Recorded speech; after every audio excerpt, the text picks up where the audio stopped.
Додека полицијата ги бара сторителите на кражбите во православните цркви во регионот, Брегалничката епархија ќе преземе собствени мерки за заштита, но и за одговорност кон лицата кои треба да се грижат за црковниот имот.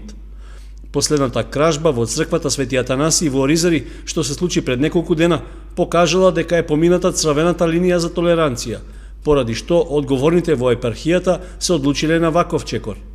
Иако подолго време биле преземани технички мерки за заштита на храмовите, тоа не дало голем резултат, па одговорност ќе се бара и од човечкиот фактор.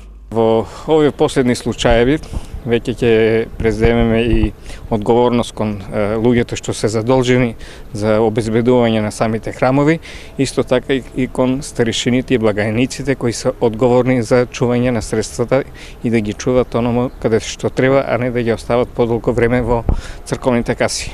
Упадите на насилниците во храмовите веќе не се третираат само како кражби, туку и како сквернавање на црковните објекти, бидејќи крадците секогаш излегуваат со празни раце, но прават материјална штета.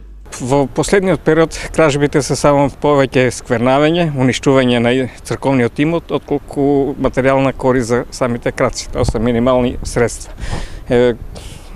Како за пример од црквата во Крупиште украдени се само 300 денари, направена штета од 15.000 денари.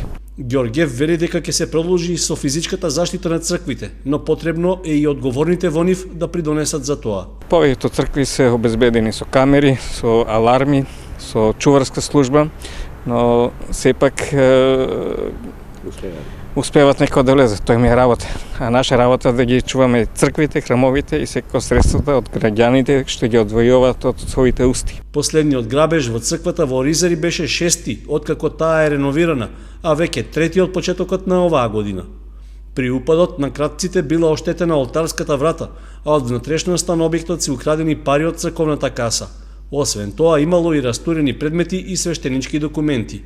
Кражбата беше пријавена во полиција, а полициските службеници се уште се во потрага по сторителот на разбојништвото.